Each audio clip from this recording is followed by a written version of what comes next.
Microphone use. Microphone use. Currently using microphone eyes. I think it's working, right? Hopefully it's working. Alright, well, today I'm gonna look for a game, I guess. I'm trying to look for a game right now, and honestly, all of these are kind of sucking. Like, Project Cat. Pretty true to do. I might, like, let's see this shit. I'm probably gonna have to cut this out.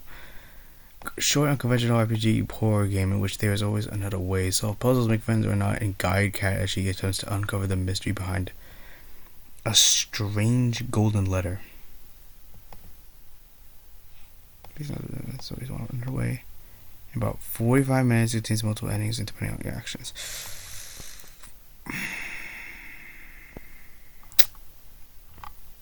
Maybe, honestly. Just a horror game. I don't want to play a horror game. Because, trust me, if I get demonetized, like in the 4th video I have, I'm gonna get screwed. God damn it, bro. I might play that. Nah, because you have to play in browser. Let me see, hold up. And yes, I am using itch.io to play games, bro. Because trust me, this laptop is ass at everything else apart from, actually getting shit to work properly. Let's see. I think you can start by... No, you cannot start by that. That's great. I hate this. I fucking hate this. Okay, free. Let's see. You can play in browser, yes. Anything, play browser. I am not playing this. You will catch me down if I play this fucking thing, bro. Ain't no way. Sword the King. 6 cats under. B, what the fuck is this, bro? No. Yo, I can't. Oh my god. Trap gesture. Dude, I'm gonna lose my shit if I play with that. I'm gonna lose my crap if I play with that. Okay, anxiety. Okay. Perchance. But I kind of look for, what's the word? RPG type of game, I guess. Interactive version, Jolly Kitchen, and Humble Respite. It's kind of interesting. Oh, it's just like a kitchen game. Yeah, honestly, I could. Yeah, I'm not playing that. Oof, I'm not playing that. Oof, I might have to blur that out. I am definitely have to blur that out. Dude, what the fuck are these games, bro?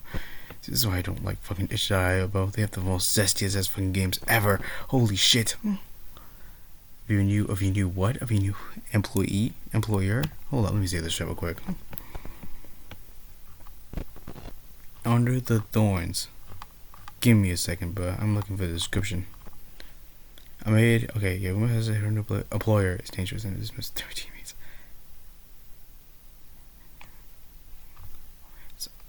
A mystery, suspense, and romance. You know what? It's been like 10 minutes. Free for a limited time. From the 30th of... Yeah, screw this shit. I'm playing this right now. Language and 12... Damn! Alright. You know what? Bet. Let's do this. Full screen. I think it's still recording, right? I can't even look at the fucking thing if it's recording or not. Give me a second. If it's recording. Thank God. Okay, continue. Oh yeah, it's unpacking, alright. Yay. I love in every single one of these games there's always this like little bar at the left side. This is import, export, saves, like that type shit. Like, yeah, sure, I would love to import a save, bro. I would love to. Fucking no. Loading script. This looks like a long game, honestly. It might be an actual long game, too, depending on the fact that it's taking so long to load. I mean, eventually I'm going to play every single itch.io game. First, though, it's going to be this one, because I'm going to make fun of it. Because I'm an idiot.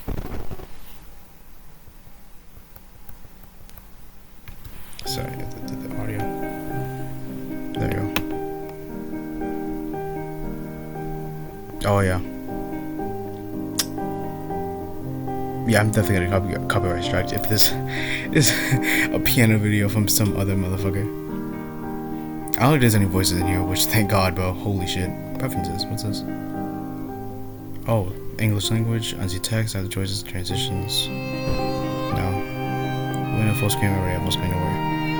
Yeah, let's Oh my god, there's a voice volume. Are you kidding? No, I'm turning that. I'll turn it semi down, though. I'll turn it halfway down. Maybe.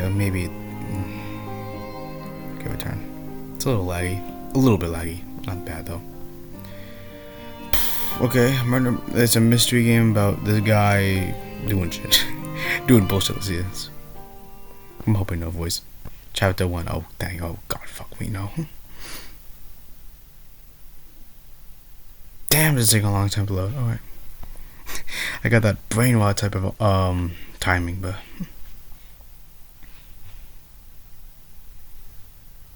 okay. Oh, you have to tap it. You have to click it. I'm an idiot. Jesus fucking Christ. Okay. The loud noise woke me from my sleep, and I reluctantly opened my eyes while still seated in the rattling carriage. Fair enough. Daylight had emerged while I was sleeping, casting a feeble glimmer into the dim and shabby confines of the carriage. I'm not doing a woman voice, bro. I'm not making my voice that fucking high-pitched. Alright, how far are we now, Clara says. With a smooth move, I pulled myself from where I was sitting, trying to fix my messy hair. As well as a buzz of noise, the coachman spoke to me through a small opening. You've woken up right on time. We're close now. Steady yourself and get ready to jump off. Jump off. What the fuck are they? Are you certain we are in proximity? Proximity for what, bro? You are not, dude. You are not in like Iraq, dog. Come on. You've not got much faith in folks, have you? Yeah, no. I don't think moving out of a fucking moving carriage would give anything to folks. Reasonably, my reservations were justified. He had been repeating like a little bit of a typo there, like a scared mantra, like a it says, this doesn't even say scared. I don't know what the fuck it says. Like a dough you carried. I say weird. I must have say weird. Yeah, I think I just had something wrong. Yeah, with my brain. Like a wearied mantra that our rival has was imminent yet with no success. I think you pressed space, right? Yeah, you can. Perhaps stung by my inquisitive stare, the coachman gestured toward the crest of the hill. You see that, lass? I followed the line of his finger, and a stately manor loomed atop the elevation. This is from ChatGPT. GPT or GDP? I think it's GPT. Though it was too far away to determine its precise features, its sheer grandeur was unmistakable. I leaned closer to the window, striving to absorb the view, and then turned my gaze back to the coachman. What can you share about the manor? I'm just passing through, lass. I ain't got much time to offer in the way of knowing stuff. Perplexed by his lack of certainty for someone of his occupation, I nodded in response. The carriage in which I had been dispatched was hardly in impeccable condition. Dog, shut your dumb ass up. Whether it was the pail of tobacco sauce, but nah, it's not pail, it's something else, or the jolts from the uneven terrain. My stomach had churned during the journey, and my posterior ached. That's a posterior alcohol.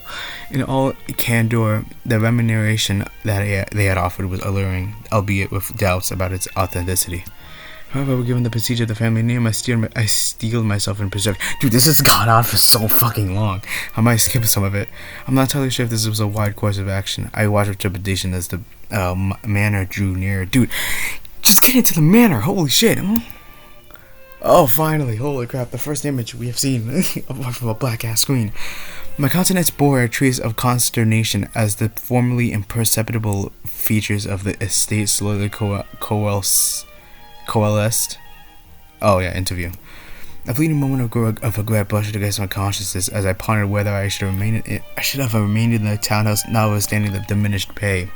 Irrespective of the manor's facade, the main entrance was the epitome of pristine maintenance. It stood as a constant symbol of the family's ostensible reverence for it, regardless of the anticipation of guests. In stark contrast, its manner often appeared indifferent to such necessities. The towering fence, oh my god! Shrouded in unsightly ivy and the corroded, peeling iron gates bespoke a manner of concern with aesthetics. The sky's countenance morphing in response exuded not merely an eerie ambience, but an unmistakable uncanniness, whatever.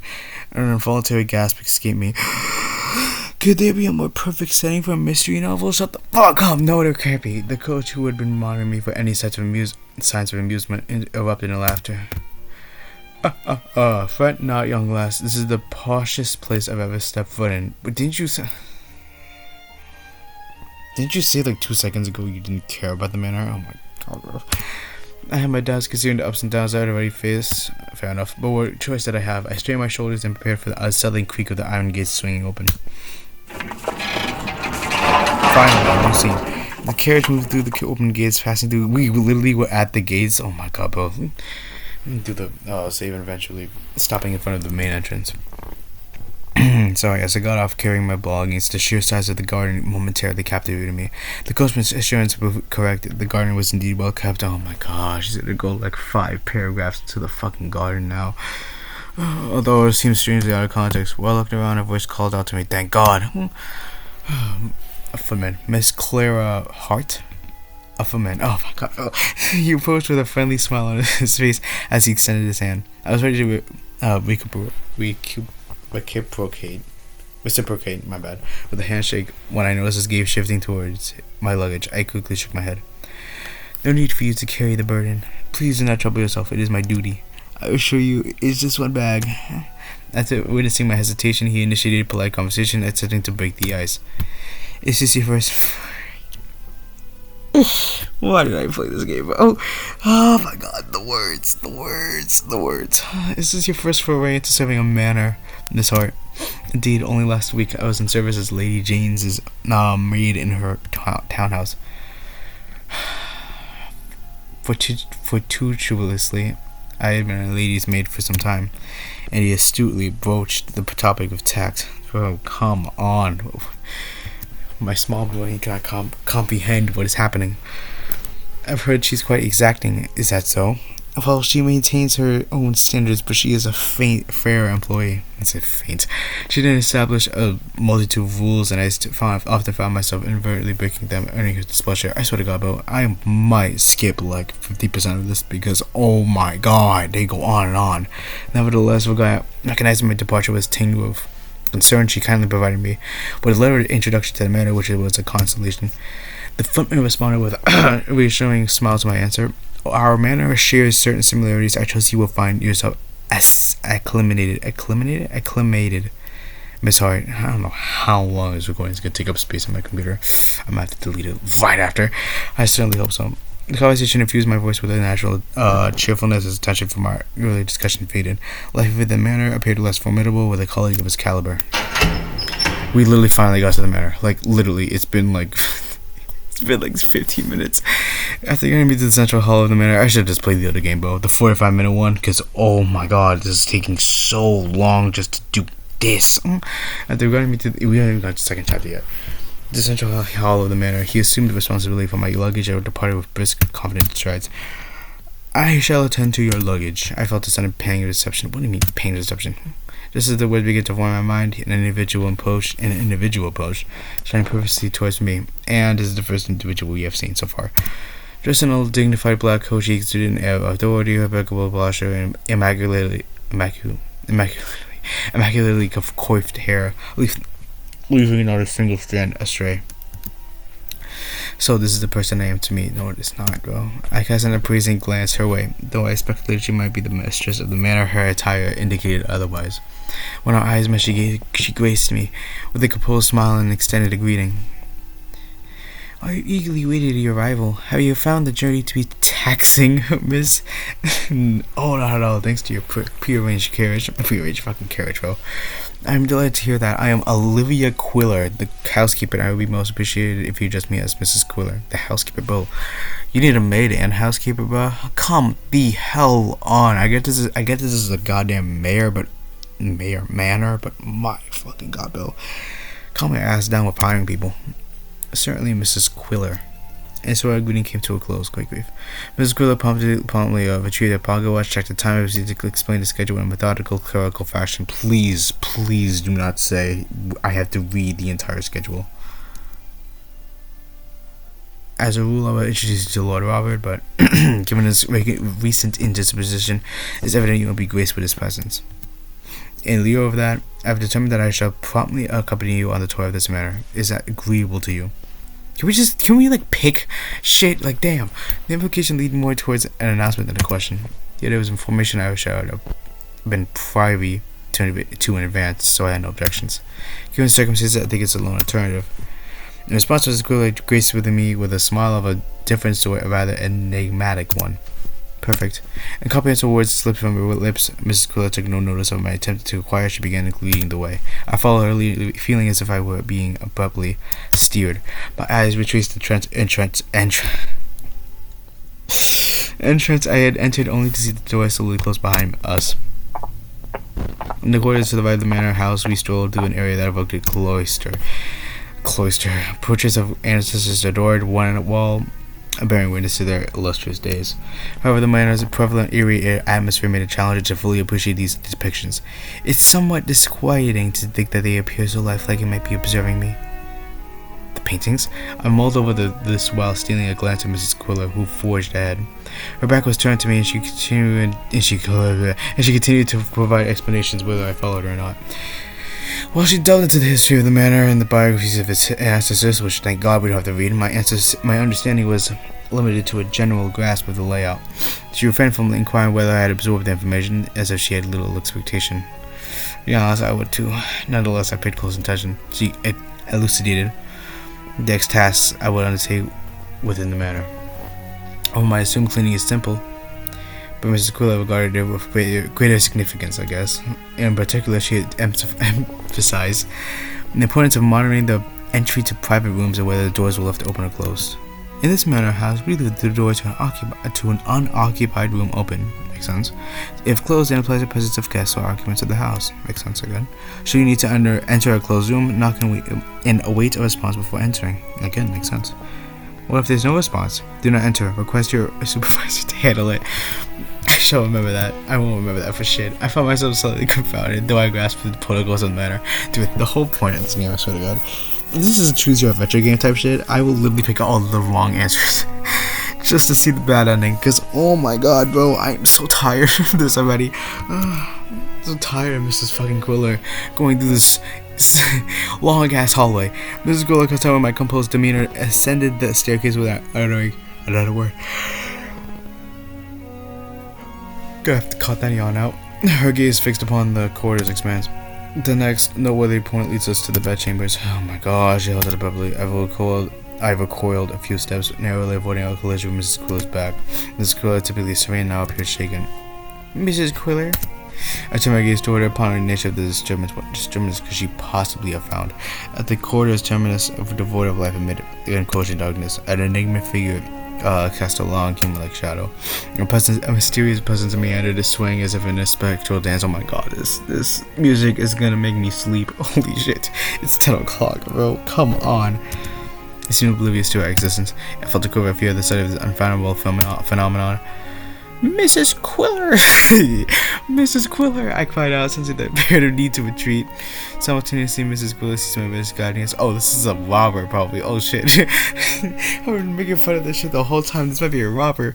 I'm getting swiftly downstairs. The deviation led us to the courtyard. I coiled out, shivering from the biting chill of the wind.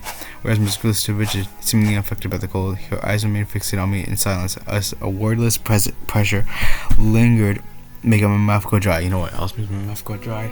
Reading this whole damn thing. God damn. I wonder how long the script was. the GPT log. After a while, Mrs. Quiller broke silence. Lady Jane's is a reference letter. It says, to your meticulous nature and taciturn disposition, bro. Like, just ignore the whole fucking thing. To be candid, in my previous diploma, I was somewhat of a troublemaker. Would have never guessed. Not precisely a gossip, but curious often got the better of me. I caused Lady Jane headaches before various incidents, but never by divulging secrets. I nodded awkwardly, and Mrs. Quiller's mouth corners twitched. She draped a gentle arm around my shoulders, holding my gaze. It's like that one meme where, like, like the Your Cook Buddy, where the guy puts his arm, not his arm, his hand over someone's shoulder. Miss Hart, if you kind of such a sight to flee, It is imperative you must adhere to. You mean you must, without exception. I don't know what that means. She whispers impatiently, redirecting her focus to the manor house. Believe it or not, the manor is besieged by the same peculiar phenomena as before. Oh my eyes struggling for words. What was the appropriate response to this perplexing situation? I don't even know, bro. I don't know what you're talking about. Well, I was on my side if I oh my god, refrain from saying, well, it's plausible considering one of the shadows is at my feet. Regardless, Mrs. Quillis, seemed equally perplexed, convinced to call it a bringer of misfortune. I pondered, attempting to formulate a response. I'm gonna have to look back at this and figure out what the hell they're saying. I'm inquiring because you mentioned it's a rule. Is it akin to the guy as he gets closed doors? Oh, I'm gonna guess for her lying and not lying for troublemaking, maybe? I don't know. A very similarity. Miss Willow mentioned that she would deliver an employee handbook to my room. In a soothing tone, she reassured me of her understanding of my confusion. You needn't worry, it's a collection of rules that shall rules. If it provides challenging for me, I tend to maintain a well-staffed house, allowing for your return home. Dude, I swear to God. Alright. No, entrust me with the responsibility. I shall endeavor, yeah, okay. Now, burdened with the responsibility of providing assistance for my family, I know attach it opportunity to my former employment. I wonder how much she's getting paid for this shit. Appeased by my response, Mrs. Quiller bestowed upon me another satisfied smile. Surprisingly, the mausoleum was quite close to the manor house. By turning your head, it offered a view of the manor's white wall. A bold decision for a resident steeped in history and grandeur. The ancestor of the lord of this manor, devoted to his departed wife, orchestrated a change to gaze upon her grave at will. Wait. Grave at will? So, did the guy's wife die or something like that? His ex-wife? In the society where arranged marriages prevailed, the fervent love struck me as eccentric. Although I was assigned to tend to the mausoleum, I wasn't given any explicit instructions. Alice was made responsible to oversee my training and teach me the details of the daily tasks. Whatever Miss Quiller chanted to me about the owner of the mausoleum seemed to go in one ear and out the other. Yeah, fair enough. What else? Just as I was growing accustomed to the surroundings, I sensed an unforeseen wave of attention fixing. Oh my god, bro, fixing upon me. Please do not talk about the manor or the building or the fucking scenery anymore. This is enough details to make a grown man roll his eyes. Puzzled, I raised my head to witness a colossal figure materialized beyond the glass. The recollection of dancing shadows tensed my shoulders. Oh, Mrs. Quiller, over there. Mrs. Quiller fell silent and followed my gaze. She then tried to assuage my fear with a smirk. Fear not, he is one of them. One of them is crazy. Sorry, him? He is Lord Edward, the heir to this prestigious manor. Oh my god, damn, bro. Finally, we got to, the other main character. Holy crap, it's been, ugh, my god. With precision, she outlined the figure against the cloudy sky. What do you mean outline? Did she, do, the Disney Channel type shit where she waved her finger over the damn figure? His hair, a shade of golden ash blonde, matched the clear blue sky of his eyes, and the static and calm demeanor defined him. Our gazes met, his fingers fiddling with the delicate chain of his necklace as he observed our surroundings. A look of surprise crossed his face. He attempted to communicate something to me through subtle mouth movements. I found myself captivated, studying his lips with genuine intrigue. Wow, alright. Focus, hocus pocus. My gaze might have lingered had not another voice snapped me back. Pardon me.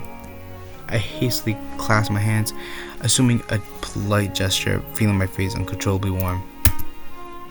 Oh, bro, got a crush on the air. Crazy work. Observing the Lord, observing the Lord, I momentarily overlooked Mrs. Quiller's presence. Her eyes narrowed for that very reason. Can you tell me more about Lord Edward? The question had intended as an invitation earned only a raised eyebrow from her. A momentary gaze at the window proceeded to dismiss his response. He's an unruly man, a difficult one to deal with. Alright, I recommend you avoid talking to him as much as possible. These fucking dots, bro. Oh, understood. Stiff responses left me feeling out of place in contrast to her early praise of the manor. Even if he was indeed unruly, it wasn't particularly kind characterization of him. Mrs. Quill added a cautionary note, apparently unsatisfied with my response. Should he visit the mausoleum, give him space. He's very sensitive. a conversation in there. Oh my god, well finally can I like speak, you know, a little bit less what? Rich? Mrs. Cooler spoke only when explanations when necessary, and now I stand by her continuous deflections and remain silent. Hence the sloppy induction into the matter which she said, I'm gonna leave this shit. Like, I'm probably gonna do this chapter 1 and then just like do something else because oh my god. Oh, chapter 2 already. Chapter 2 already, goddamn. Alright, maybe I'll do this one then behind it. Because, bro, Jesus Christ. We haven't even seen the other guy yet. Yay, we're here. Attending to a lady's ever need and overseeing a manor house were indeed disparate tasks. Alice, we haven't even gotten to a choice yet, dog. Like, genuinely speaking, this is just like looking at a story and then just fucking pressing space and reading it. Like, Jesus Christ, with pictures, of course. Alice, aiding my transition. Who in the hell is Alice? Freaking Alice in Wonderland. Alice, who the fuck is Alice? Is that Mrs. Cooler's first name? No, I don't think it is. I don't know. Maybe it's like a different person. In my transition, bore a stern demeanor, leading us up and down the stairs in numeral times. By his conclusion, my limbs trembled like a fledgling foal. I'm not reading this, bro. I'm not reading that. I'm not reading fucking Queen Crackered like that. Wearingly propelling myself nearly at the brink of collapse, I entered the services hall. As the sun set, a bustling crowd I gathered. I staggered to the nearest chair, exhaling a heavy sigh. Oh, my limbs are aching. I hope I can rise again tomorrow. Fucking rise again tomorrow. A little bit of exaggeration, alright. Damn. While I was massaging my weary legs and pondering, a man quietly occupied the seat across from me. He scrutinized me with a pensive stare, deeming me a stranger. I'm not sure if I recognize you. I'm new to this place, as you can see. Fucking no. No, you don't seem to know me. I'm Tom as well. What an introduction, dog. Holy shit. Clara, when I ignored his hand, he discreetly rubbed his damp palms on his apron, a smirk settling upon his features. He then continued speaking, adopting an air of sagacity. Sagacity is crazy. Right, you are. You've clearly had a day of it. I'll check it out, are you? I've seen... No, I can't say that. Absolutely. I could barely lift a finger. Ah, that explains the lack of handshake. Well, fret not, my dear, for this culinary wizard is about to whip up something scrumptious to revive you. I really can't say that. I really can't say that with an enthusiastic type of tone, bro. Come on, dog. A short while later, Thomas reappeared, a plate in his hands. His face, softened by the desired discomfort, held a warmth that contrasted with the coldness in my stomach. Dude, I'm just not having a good time reading this, I ain't gonna lie. The aroma of the food that Thomas had painstakingly prepared filled the air, but it failed to entice my senses. I took a small taste more of allegation to desire. Thomas's face instantly became a mask of worry. Oh, I guess he's gonna fret or whatever the hell they say. Is it really that dreadful? Yeah.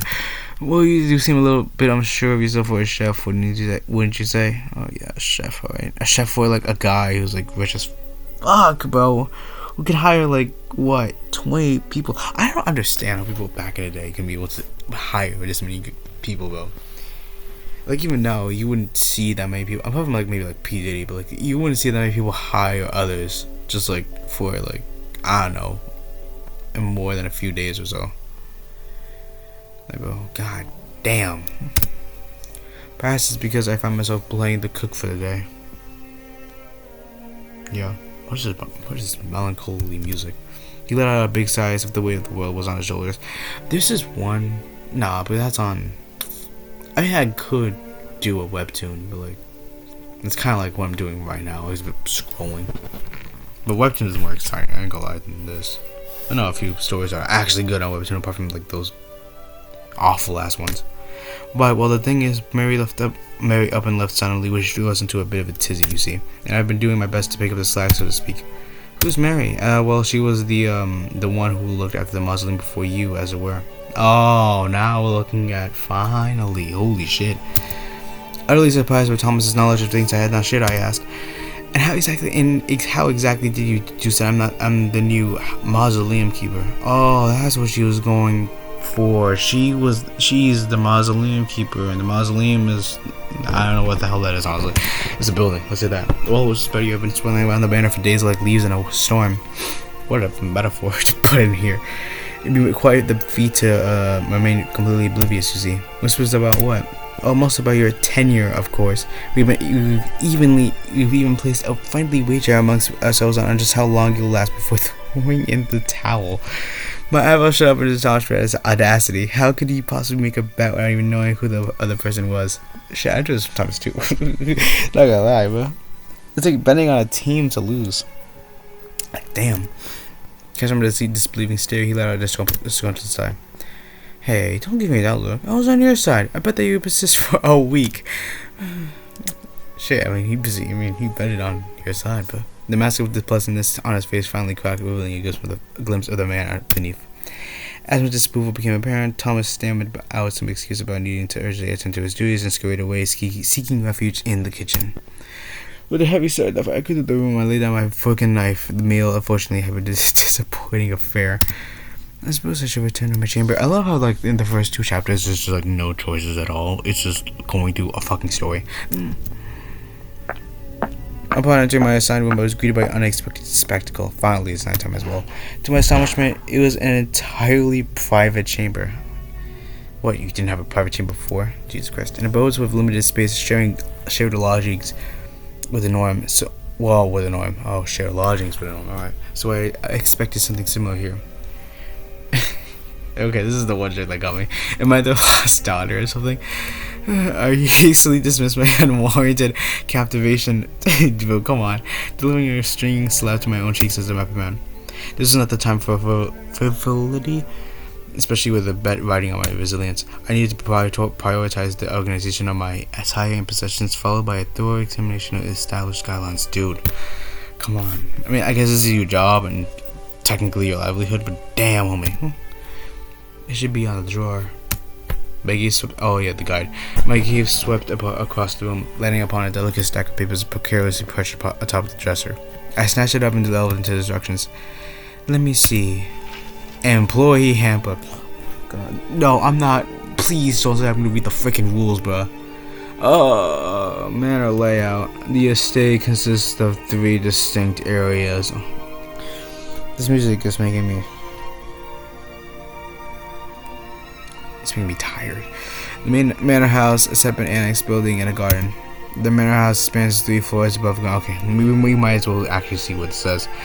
Okay, so the manor house spans 3 floors above ground and 1 basement level. So like 4 levels. Why does it say like that?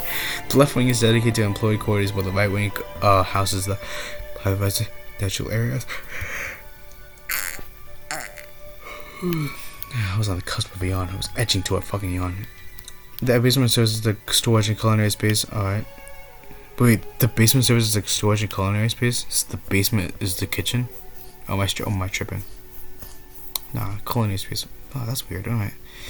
Certain areas accessible only to authorized servants. The annex building comprises 2 above ground stories and a basement level. This building is solely. I accidentally pressed space. So my bad. The art garden is divided into 3 sections: a carriageway, an outer yard, and a backyard courtyard. Unbreakable policy, a code to abide by. Alright, so we got the layout of the building, which honestly is kind of like, I don't know, like 3 separate buildings. Manor manifestations. Strange and unexplained events can occur within the manor. What kind of strange and unexplained events? We look for ghosts? Failure to comply with the following policy will absolve us of a responsibility for any resulting incidents. 1. Confidentiality mandate. All occurrences within the manor must be kept secret from the outside. What the fuck? Alright, this is a contractual obligation, so this is a good, an NDA? Oh shit.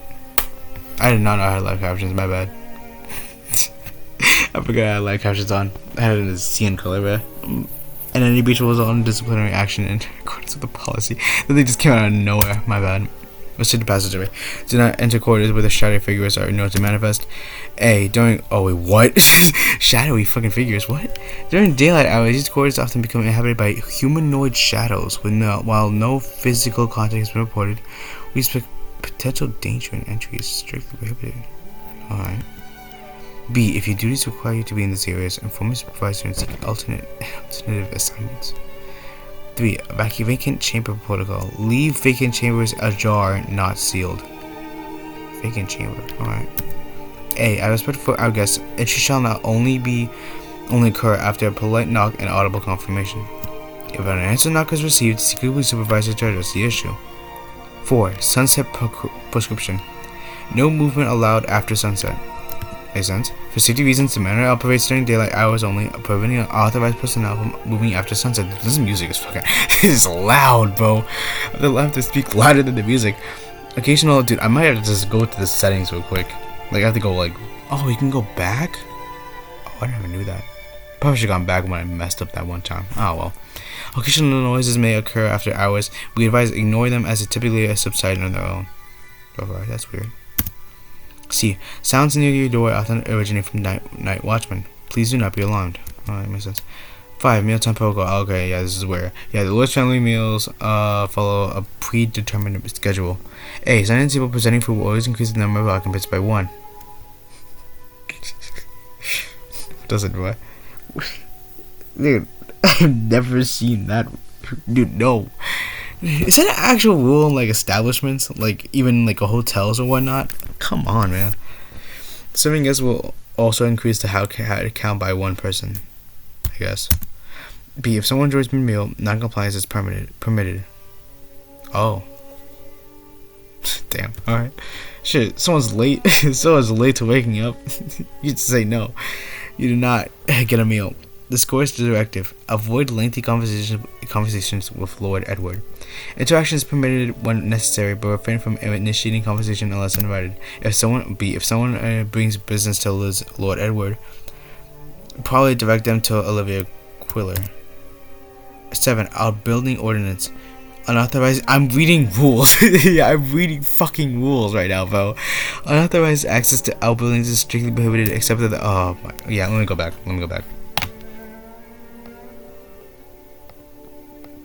Okay.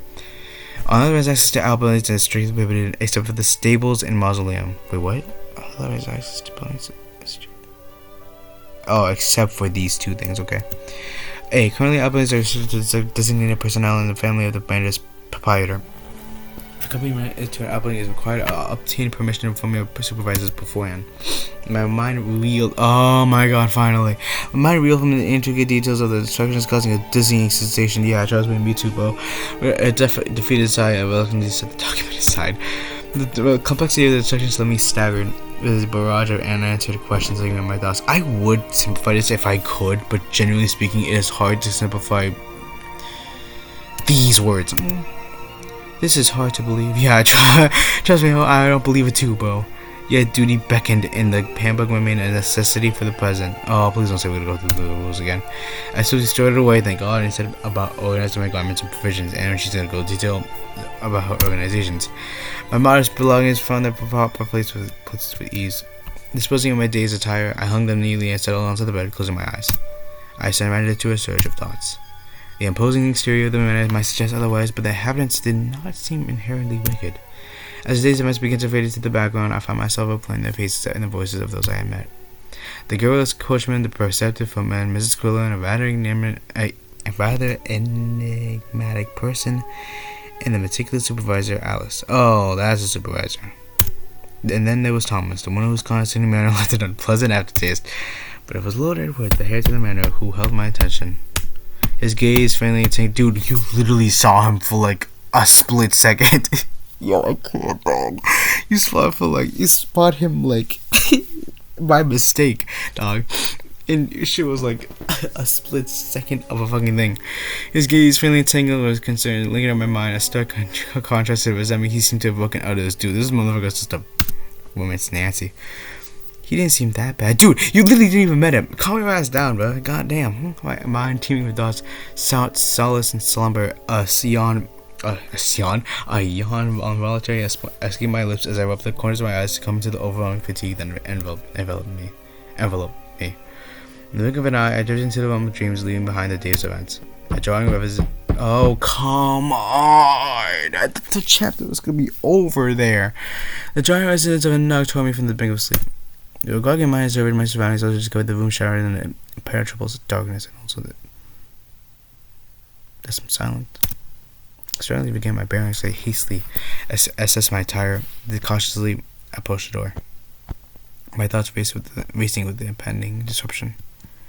Who? A sudden realization struck me, and I instinctively held back my words. The established guidelines clearly stated that any visiting attack extending beyond the designated working hours was to be dismissed. This was a policy adhered to by all, and I had no doubt that my fellow servants would uphold it to it as well. Yet, if this was the case, then why did the insistent knocking persist? Clara, are they... What the fuck is... How do I say this? Clara, are they not informed that this room is occupied? Oh, it's like a thought bubble, alright. Are they not informed that this room is occupied? The Emperor's mention of night watchman suggested that the knocking code could be from one of them, operating within the confines of the policy. It raised the question of whether... Why are you overthinking this, dog? Just answer the damn thing. Answer the damn door, bro. It raised the question of whether it would be wise to open the door and inform the night watchman of my presence. As the knocking continued, I engaged in a lengthy deliberation. Yeah, I can tell. We've been reading your DOS the entire time. Trust me, it's a bunch of bullshit. Oh, finally! The first fucking decision we get. Oh my god, open the door. Holy crap, I'm done. Decorum, one would presume, demands a moment's pause to ensure an invitation before answering a knock. However, the insistent urgent rhythm of the knocking hinted at an impending crisis. Alarmed, I inquired, eager to identify the person on the other side. Why would I not open the door? Who's there? The door, still from an insistent battering, replaced by a familiar voice, and echoed the corridor. Oh, it's me, Olivia Quiller. Olivia Quiller. Oh, Olivia Quiller. Oh no! With the presence of my lips and an eye roll, I decided to crack open the door. An eye roll. Physical is pitiful expression about me with the other side. My apologies, my ass. Never mind, I was doing. Could I imagine being sent home for violating the rules on my very first night? Yeah, sure. Thomas would have been in stitches if he'd seen this. His vacuous laughter filling the room. Yet, as I steeled myself from a harsh reprimand, Mrs. Quiller, with an unexpected kindness, offered me words of consolation. Unwind yourself. I came to check knowing this could happen. Oh, shut up, bro. The robot is so fucking idiotic. It's insane. You literally knocked on my door like 5 different times, dog, too. This is the most annoying thing ever. I've heard that multiple individuals have faced repercussions for their reckless disregard of the rules, judging by Mrs. Quiller's unannounced visit. Yeah, I guess so. Despite my initial apprehension, I was immensely grateful that no disciplinary action was forthcoming. A sigh of relief involuntarily escaped my lips. Alright. Do keep in mind, though, a second lapse is impermissible. Indeed. And she left. Yeah, I'm gonna say she left. This is basically mean she left, probably. The lingering embarrassment of my close call the end engulfed me, and I was on the verge of burying my flesh face in the pillow when another knock compelled me to reopen the door. How? I just watched Mrs. Quill walk away, and I closed the door behind her. Who could possibly be knocking on my door if not her? My body, paralyzed by a picture of horror and anticipation, remained motionless as if suspended in time. Did you sleep? Oh no. As dawn broke, oh come on. Sleep continued to elude me, leaving fatigue as my welcome companion. Did you not open the door? I persevered through the morning, but the solitude of the mausoleum proved too much for my weary body. Did you not open the door? Oh my god, bro. Yo, dog. With each methodical sweep of the floor, my eyelids succumbed to the allure of sleep. But did you not sleep? And did you not open the door? My head sank lower under the warm sun's embraces. Let me just... You seem to be exceptionally fatigued. Well, come on, just let me sleep, bro. I jolted awake. A figure emerged from the shadows, his presence. I think this is Lord fucking Squilliam. I'm gonna call him Squilliam, because I think that's what Edward Squilliam name is. I don't know. His presence casting a chill over me. It was the Lord, the imposing figure I've been warned against. Are we gonna go chapter 3 already? Honestly, I'm kind of tired of this. His hands generally cradle the floor, an arrangement presumably a tribute to the departed. My lips quivered between embarrassment and awkwardness.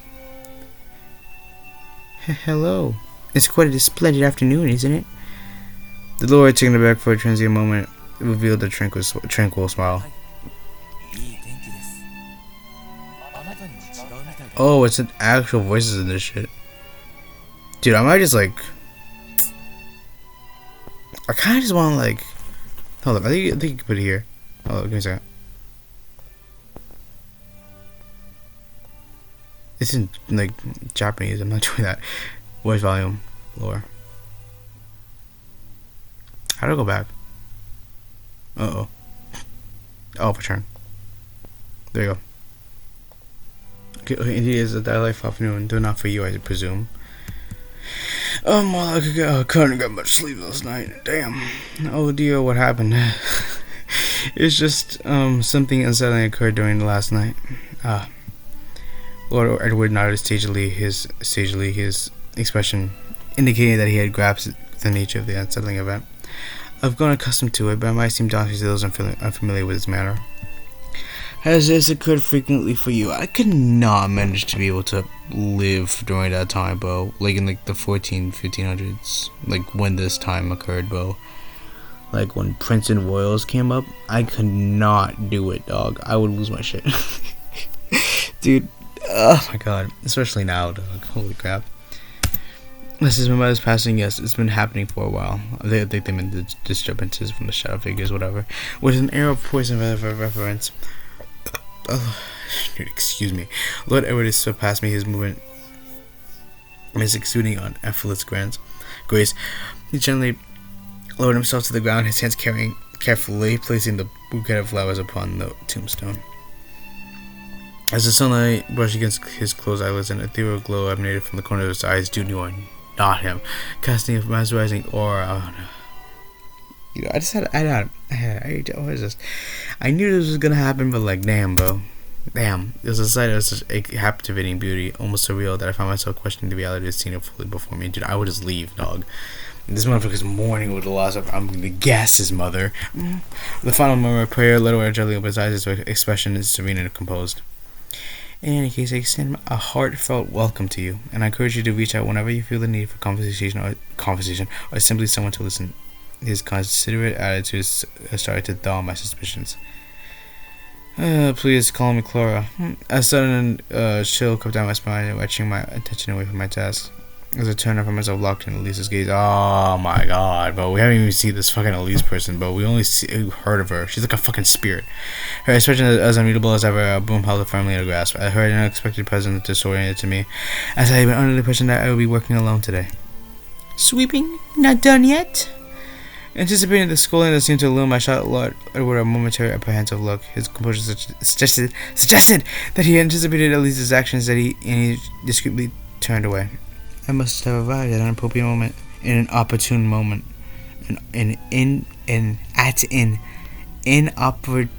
oh my god, bro. I must have arrived at an inopportune moment. Please continue with your task. Elise's stern countenance eased as the man entered the house. She looked at me nervously. Oh, I'm sorry. I was rigid. It's alright, nothing untoward happened. In fact, he seemed pretty kind. Kind? Given when it's the low nature of his. His head swayed in disapproval. She was a bit disgusted at the idea, but the reaction barely made a dent in my thoughts. Our interaction was brief and unremarkable. He simply expressed his concern for my well-being. However, I knew Alice would dismiss my account of disbelief, prompting me to release a heavy sigh. Who am I to trouble myself over such matters? He's the heir to the grand estate, and I am but a humble servant. I have my hands full with my duties, that's for certain. With a resolute shake of my head, I brushed my thoughts aside and stepped into the manor. The destruction may be swift, but the work is eternal. Are we not done yet? Good morning, everyone. Shut the fuck up. How come you are up this early? I happened to get up early today. Plus, we have deep cleaning coming up, don't we? Oh my god, Bruce, our little Claire's gone up to be the big maid. It's been 2 days, dog. I've always been a maid. Their playful snores hung in the air, hinting at their enduring perception of me as a familiar face. I called aside and got my equipment, knowing I had navigated the matter yet again as a new kid. 2 months have passed. What do you mean 2 months have passed? It's been 2 days! Oh my god, dog. Fucking time jump, god damn! I've passed since I arrived at this manor. Which means that Thomas should be drowning in regret by now over his empty wallet. But in their eyes, I remain a mere newcomer. Well, that's a shame for you, but I'm already feeling confident. With a murmured sigh, I embarked on my ascent, my gaze drawn to the ethereal sunlight streaming through the windows. Is chapter 3 gonna happen soon, dog? I'm genuinely tired of this. The corridors once stepped into the enigma of mystery and trepidation now seemed less ominous. The gloom dispelled by the gentle embrace of this morning sun. Ugh, there's that shadow again. Despite my growing familiarity with the manor's lair, I still couldn't shake off the lingering sense of disquiet that clung to its walls. With a furrow creasing my brow, I swiftly pivoted and descended the stairs, my eyes darting nervously away from the lurking shadow. Opting for a longer route, I set to circumvent the lower left corner, my heart pounding with a mix of apprehension and determination. The shadow's ominous presence loomed large, casting a pall over my otherwise resolute steps. I'm running late. Anticipation quickened my steps as I rounded the bend, for I sensed the presence of one awaiting me. Here we are again, at the mausoleum. I'm pretty sure this is their mausoleum. Good morning. Have you come to make another visit to the mausoleum today? Oh, the mausoleum is like a gravesite. Oh, true to my expectations, it was that poised before the tombstone, our visible connection, drawing him to this unfamiliar spot. That's unfamiliar spot. What I'm talking about. As I approached him, his face lit up with a smile as radiant as a flower in full bloom. Yeah, I can still sense that smile right, that fucking smile right there. A silent welcome that transcended words. Indeed, I have. The sun is bright today. Lovely weather. I agree. It's almost spring. Upon closer acquaintance with Florida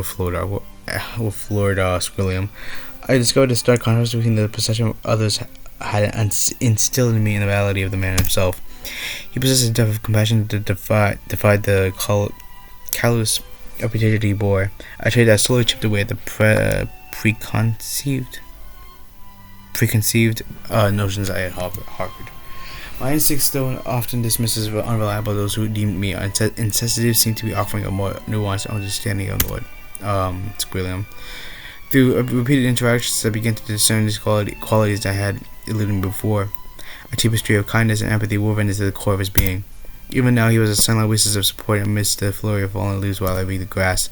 Like a gardener tending to his plants, he listened attentively as I shared my thoughts, nurturing them with his presence. I love the examples. Could the frequent turnover of mausoleum attendants be the reason? But it's been 2 months already. Things will likely settle down with time. Thomas, like you mentioned, doesn't seem to bother you anymore. Only because he lost a bet. My lord, I don't come across as childish, do I? Absolutely not. You seem quite mature, Clara. You're not being sarcastic, are you? Why would I be? Uncertain of the propriety of a servant forming such a close bond with their employer, I nonetheless found solace in the quiet most share with Lord Squidward. As the conversation flowed, I was struck with the unexpected parallels between us. I realized that's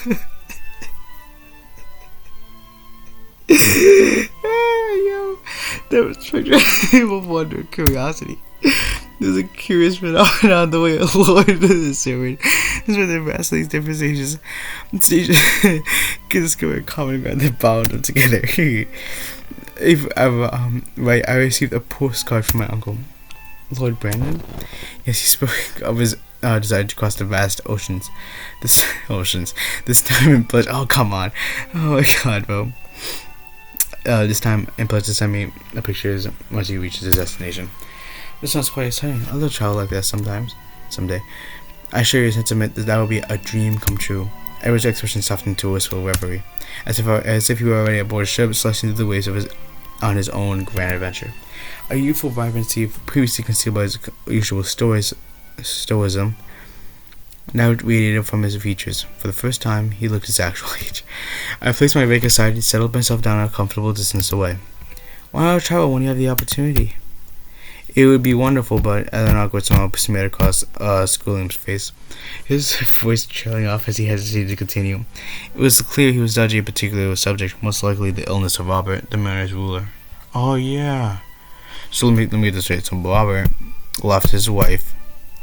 Then Robert himself made this freaking mausoleum for his wife, and this motherfucker is both of their sons. Well, their son. That makes sense, I suppose, I guess, yeah. That makes sense. And Robert's sick as well, probably from maybe the mother's disease, I'm not sure. I completely understand her hesitation. It's a sensitive topic. Squilliam's lips moved silently, forming a discarding word, until finally he tried to mask his disconcert with a smile over his face. Thank you, Clara. And just like that, he left. The morning slipped away quickly, filled with lively conversation and laughter. I love the freaking people in the hallway. The lunch hour had flown by, and now Squilliam, filled with regret, actively sought to help with the remaining cleanup. Unfortunately, his efforts at cleaning proved less than fruitful, creating more work than he intended. As I organized the cleaning supplies, a sudden sound placed silence, drawing my attention. Bruce stood there. Bruce? What the that Bruce. His arms folded across his chest, a playful smile dancing on his lips. Here we go again. Blimey, Clara, where have you been hiding all morning? Now, Bruce, if I may remind you, my duties lie with the upkeep of the mausoleum. You've been with Lord Squilliam again? What's the meaning of again? It's not like we were glued at the hip or anything. Oh, really? Don't think I haven't noticed what's brewing. Honestly, Bruce, give it a rest. It's not what you think. I got Bruce's interference with a firm voice. He needed to focus on the precise task. Yeah, I love how I made that firm voice real. Precise task at hand. Bruce gave a nonchalant shrug, his unconcern evident in his casual posture. Come on, spill the beans. Everyone's nosy about where you've been all morning. Oh, please, drop it, Bruce. I'm already on edge after bumping into that thing again today. That's it? That's just because of that one little beastie? Doesn't make much sense, does it? If I told you I was struggling to make leaves, well, that could be timing work, I suppose. How are you breaking leaves in the mausoleum? Bruce, I know this might sound silly, but you know how long it can take to learn something new. Don't make me feel bad about it. Bruce grinned proudly, showing off his crooked teeth that made him look like a bit intimidating. I kept my face blank, refusing to let it get to me. Alright, I give you the benefit of the doubt this time. Well, thanks for nothing. But better watch your step with Lord Squidward. No nattering, that's true. I turned and walked away, feeling a slight chill despite the warm day. It was difficult to tell a lie, especially one so out of character. But nobody's interested in befriending Lord Squidward than me. Olivia's words about Lord Squidward's rebellious and unpredictable nature echo in my mind. Despite Lord Robin and Lord Squidward being the master of the manor, everyone seemed to unquestionably accept Olivia's portrayal of him. They don't believe me, but he's such a nice person. Why can't they see it? Despite Edward's insistence on leaving them alone if they weren't open to the conversation, I dissented. This lack of concern is bothering me, especially since respect was rightfully his due as a family member and an employer. I won't let him continue withdrawing from those around him. Drawing strength from Lady Jane's wisdom about relationships, I pushed open the door. Once the silence was formed, Olivia had time me. Oh my god, bro. How long is this? How long is this? It's been like an hour. I'm betting it's been an hour. How long has it actually been? Hold on. I'm gonna check right now, bro. How long has it actually been? I won't like exit out of this, just like go back in because it does not like that. How long has it actually been? Let's see. Dude, it's been like an hour. Oh my god, bro. This recording is gonna be so long. Alright. Oh, new scenery. Come in. What the hell is that painting over there? What's this supposed to depict, bro? Be so for real, dog. This shit looks ass. It's like a road. Maybe a beach. Maybe this is the moon. This is supposed to be birds or something. And like this whole thing is just like a bunch of nothing. It's like a bunch of grains, it's a bunch of like raisins. And then the rest is like fine, yeah. I don't mean to make fun, by the way. It's just man, this looks kind of ridiculous. I ain't gonna lie. I stood softly and pushed her. The room was all filled with papers and envelopes, clearly neglected due to the Lord's absence. Clara, at your service, ma'am. Taking a deep breath to steady my nerves, I offered a greeting. Olivia, her eyes momentarily glued to the documents before I eventually looked up and removed her glasses, my god. With a gentle press of her finger to her forehead, she acknowledged my presence. Oh, it's you. Have a seat. What do you mean, oh, it's you, bro? Come on, you just called her up. I took a seat in the chair in front of her, perfect for a long, relaxing conversation. My desire to depart grew stronger with each passing moment. Oh man, I hope you... Dude, come on, man. At least happen to mention that you've been working through your lunch break, Clara. Is that so? I was told that Mr. Robin takes cares for the mausoleum, so I haven't summoned you to reprimand you. I don't disapprove of hard work. Come on! Dude, come the hell on. Of hard work in the slightest. I appreciate your understanding. However, I must insist you don't skip meals. Stealing myself for Olivia's potential dismissal, I was met instead with unexpected praise for my meticulous work. Yeah, we literally just read the dialogue, bro. You don't need to describe it. This surprise was compounded by my previous anticipation of accusations of napping from either Elise or Bruce. I spit. As I contemplated whether to rise, Olivia abruptly began divulging details of her personal situation. Clara, to be honest, the Lord hasn't been feeling quite himself lately. Oh no, is that so? Squidward's downcast expression.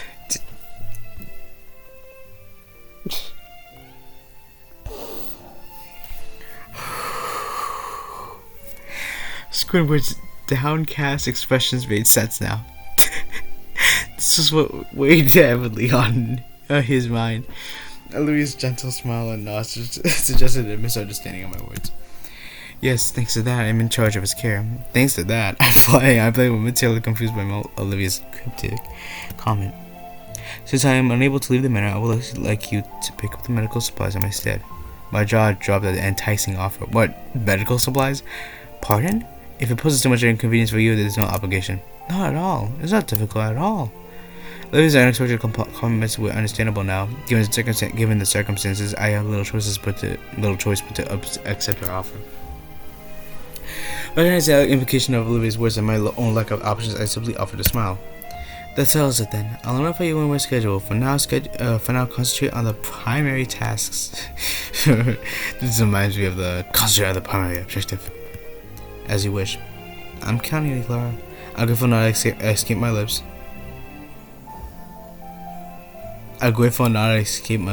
What the fuck? What type of shit is that?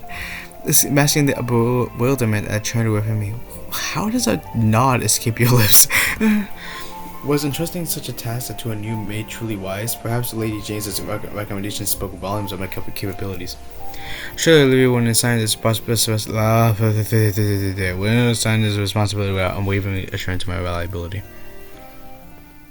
Here we are again. Wouldn't you agree, my lord? Wow, dude, that was a flashback? Oh my god, bro. Come on. Changing your mind about our reference. Oh, come on. That was a whole flashback, dog. Changing her mind about reference letter isn't exactly Olivia's forte. Perhaps she simply, likes you, Clara. What aspect of my character? That's a question Olivia herself can answer, I'm afraid. What aspect of a character, honestly? I think generally, it's been like 2 months. I get like they probably might know each other for like a little longer than that. But, like, man. Ever loaded himself into the grassy ground and I took a seat beside him.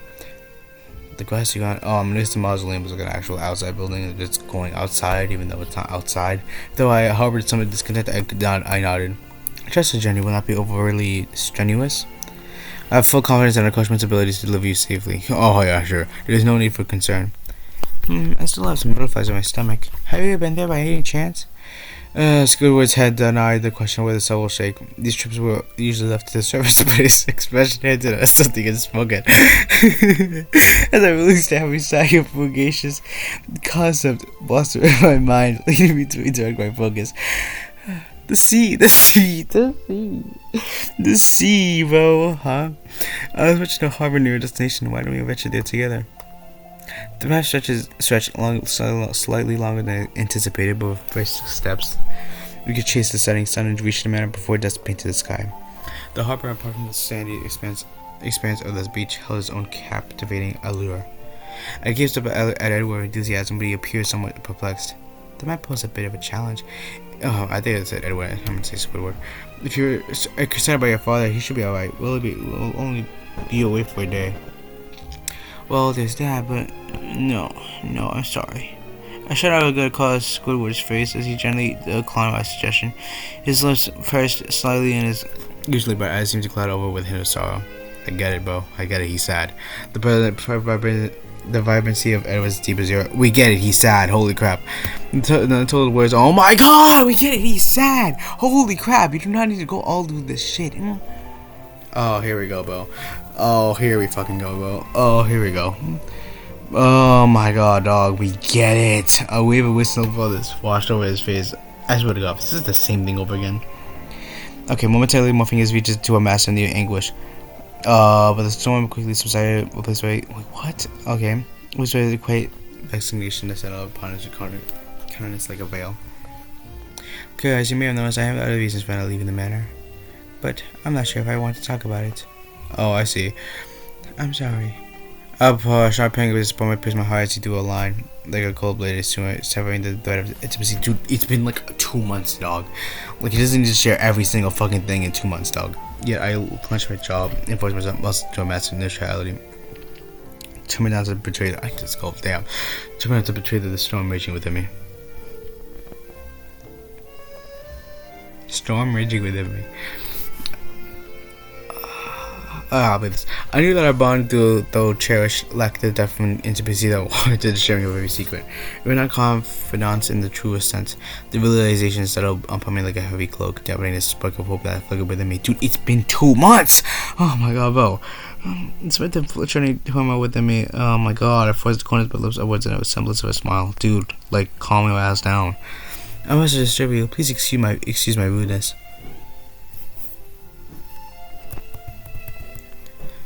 Oh my god. No Clara, you weren't word at all. Despite the shadow of doubt that crossed his face earlier, his demeanor changed, radiating eagerness. Quite the contrary. Wait, what? Don't hold that goddamn minute, what? The shadow of doubt that crossed his face earlier, Edward's demeanor changed. Right, radiating eagerness. Oh, rudeness, yeah. Quite the contrary. Switched from me with a sense of perplexity. Despite processing the freedom to depart, everything seemed inexplicably confined within the manor. People treated him as a liability despite being employed by him and his family, and I would endure it all with unwavering submissiveness. Never venturing beyond the manor's walls, it became glaringly obvious that the secrets he hoarded close to his chest were the missing pieces of the puzzle of his existence.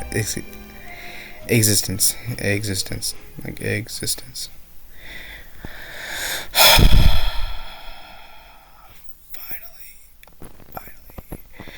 after so many hours, and not hours, minutes, it's finally over. Chapter 3, and we will end it there. This story is a pain, but oh well. And this is the character I supposedly are. But it's English, Japanese, Korean, free for limited time. Yeah. There's been some romance. Yeah, I guess it's a little bit of mystery, I guess, yeah. But that's it for today's video. God damn, bro. Good morning, good evening, and good night, folks. Bye. Bye-bye.